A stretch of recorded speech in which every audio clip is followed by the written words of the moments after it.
کرتا, ماں چپکے سے روٹی مسلے کے سائڈ پہ رکھ دیتی. اب جو ہے بچہ جب دعا سے فارغ ہوتا تو ماں کہتی کہ بیٹا ڈھونڈو کہیں روٹی اللہ نے بھیج دی ہوگی. وہ ادھر ادھر ڈھونڈتا, مسلح اٹھاتا تو وہاں سے نیچے سے کھانا نکل آتا, کبھی بستر سے نکل آتا, کبھی چادر کے نیچے سے نکل آتا. یہ عرصہ جو ہے اس کا جاری رہا. ایک دن بچہ سکول گیا ہوا تھا تو ماں گھر پہ نہیں تھی, بچہ آ گیا.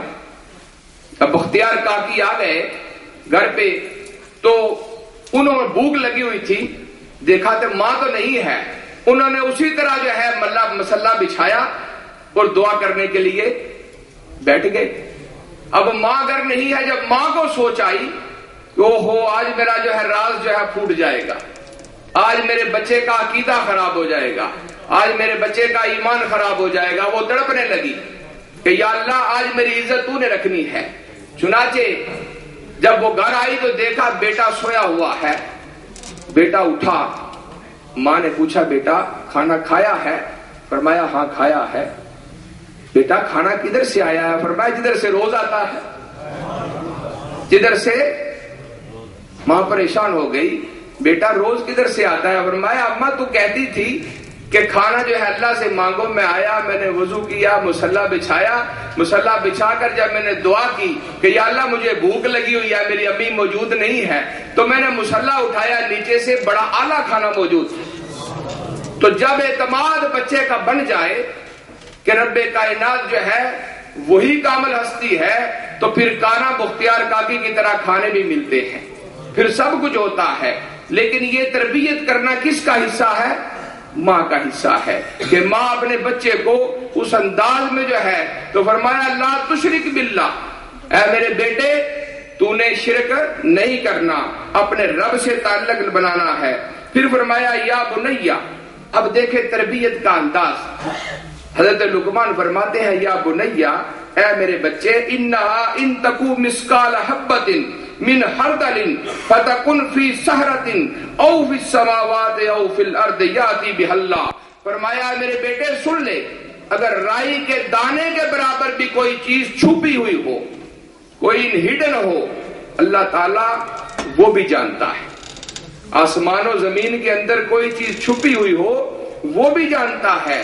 لہذا یہ یاد رکھنا, اگر کوئی تو نے ایسا عمل کیا کہ جس عمل سے کوئی تیرا گناہ ہو گیا, تو اللہ تعالیٰ تمہیں قیامت کے دن وہ سامنے تیرے لے آئے گا. اب اندازہ لگائیں, ہم میں سے بے شمار لوگ ایسے ہیں کہ جن کو کبھی سانپ نے ڈسا نہیں لیکن پھر بھی سانپ سے خوفزدہ ہے, بچھو نے ڈسا نہیں پھر بھی بچھو سے خوفزدہ ہے. کیوں؟ کیونکہ ہمارے بچپن میں ماں باپ نے کہا بیٹا سانپ جو ہے جس کو لڑ جائے اس کی موت بھی واقع ہو سکتی ہے, جس کو بچھو لڑ جائے اس کی موت بھی واقع ہو سکتی ہے. لہذا ہم اس بچپن کے خوف سے آج بھی خوف زدہ ہے.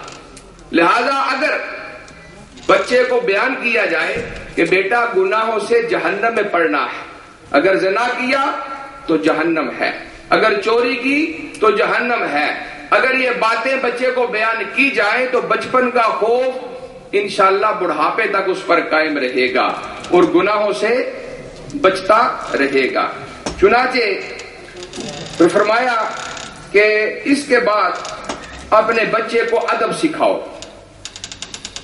ترمذی شریف میں نبی علیہ السلام نے فرمایا کہ اگر کوئی بندہ اپنے بچے کو ادب سکھاتا ہے تو 3.3 کلو صدقہ کرے, اس سے بہتر ہے کہ اپنے بچے کو ادب سکھا دے. ادب کیا ہے؟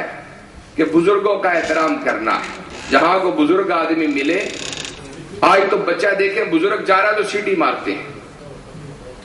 اصل میں بے ادبی کا دور ہے. ماں باپ کی اپنی تربیت کوئی نہیں, بچے کی تربیت انہوں نے کیا کرنی ہے. میں معذرت کے ساتھ یہ عرض کر رہا ہوں, اس میں ہم سب شامل ہیں. ایک ماں اپنے بچے کو, روایات میں آتا ہے, ایک ماں اپنے بچے کو نہلاتی ہے, دھلاتی ہے, سرما ڈالتی ہے, خوبصورت کپڑے پہناتی ہے, کہتی بیٹا تم کھیلنے جا رہے ہو, اگر کوئی اللہ کا بندہ بزرگ مل جائے نا تو آگے ہو کے سلام کرنا ہے. اب وہ بچہ آیا, کھیل رہا ہے, کھیلتے کھیلتے اس نے دیکھا کہ ایک بابا گزر رہا ہے. اس نے کھیل چھوڑ کر بھاگتا ہوا آیا اور آگے ہو کر کہنے لگا بابا جی السلام علیکم. وہ بابے نے اس کے سر پہ ہاتھ رکھا اور فرمایا کہ بیٹا لگتا ہے تو تجھے کسی پاک ماں نے جنم دیا ہے, تجھے کسی ادب والی ماں نے جنم دیا ہے, اور یہ تیری ماں کا سلیقہ ہوگا کہ جس نے تجھے سکھایا ہے کہ بزرگوں کا احترام کرنا ہے. تو احباب مکرم, اگر ماں باپ جو ہے با ادب ہو تو اولادیں بھی با ادب ہوتی ہیں, اور یہ اکثر ہوتا ہے, ایسے بھی ہے کہ باپ ماں نیک ہو تو اولاد نہیں ہوتی, لیکن یہ ریئر چانس ہے, اس کے اسباب موجود ہے کہ ایسے کیوں ہوتا ہے کہ ماں باپ نیک ہوں, اولاد پھر بھی جو ہے گمراہی کے راستے پر جائے. اس کی ایک وجہ ہے, اس کی وجہ بیان کی گئی کہ المرء علی دین خلیلہ فلینظر احدکم من یخالص. فرمایا کہ جو بندہ دین اختیار کرتا ہے وہ اپنے دوست کا دین اختیار کرتا ہے, جس کے ساتھ اس کا یاری ہوتی ہے, تعلق ہوتا ہے, اسی کے اٹھنے بیٹھنے کا طریقہ اختیار کرتا ہے. لہذا فرمایا فَلْيَنْظُرْ أَحَدُكُمْ مَنْ يُخَالِصُ, جب تم کسی سے دوستی لگاؤ تو کم از کم یہ دیکھ لو کہ میں جس سے دوستی لگا رہا ہوں یہ دوستی کے قابل بھی ہے کہ کہیں تمہارا ایمان تو خراب نہیں کرنے والا, کہیں تمہیں جہنم میں لے جانے والا تو نہیں ہے, کہیں پبوں کلبوں میں لے جانے والا تو نہیں ہے. کیا یہ بندہ جو اس کا ایمان درست ہے؟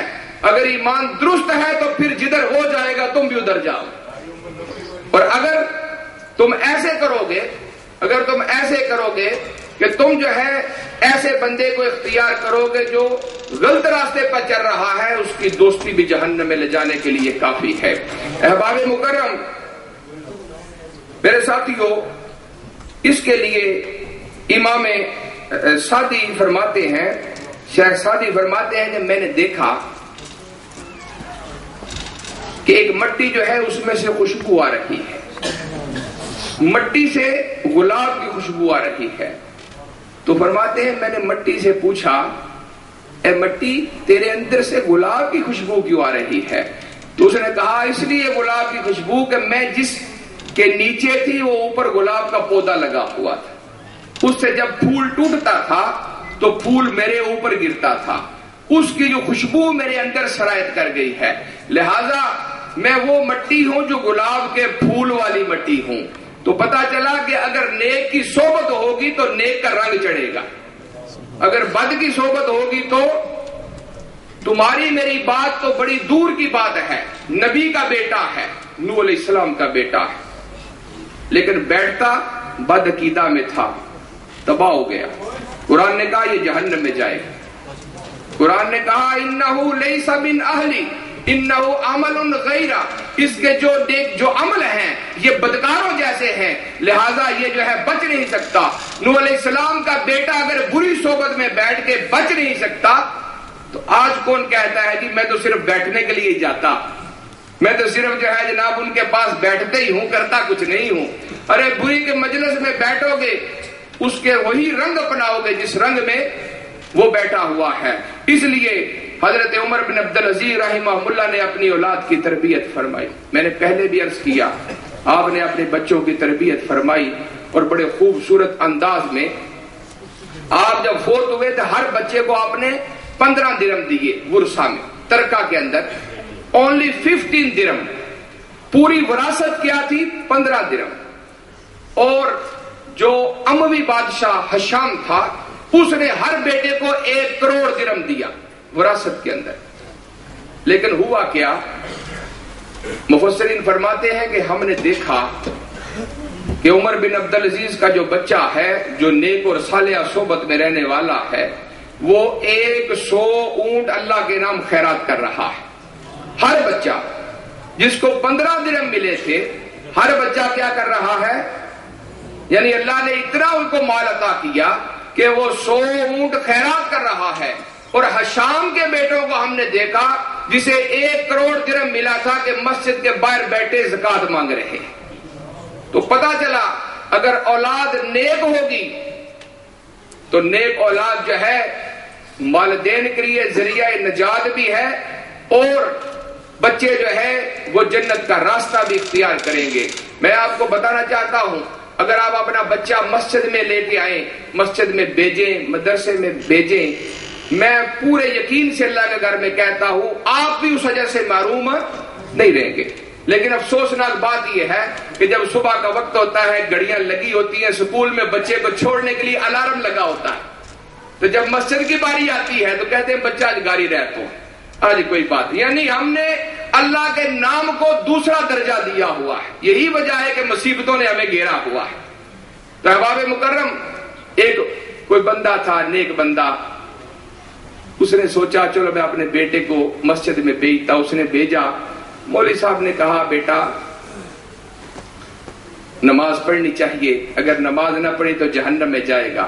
بچے کے دل پہ اثر ہو گیا. اصل میں بچہ جو ہے صاف شیشہ ہوتا ہے، جو بات اب منعکس کرنا چاہیں کر سکتے ہیں. اب جو ہے اس نے گھر گیا، اپنے باپ کو کہا، باپ بے نمازی تھا. اس نے کہا ابا تو جہنم میں جائے گا، یہ تو جو ہے نماز فرض ہے. ماں کو کہا. اب ماں باپ بچے کی بات پہ اتنی توجہ نہیں دیتے. اب بچہ جو ہے جب رات پڑی تو وہ اس نے بیٹھا ہوا ہے چھپ کر.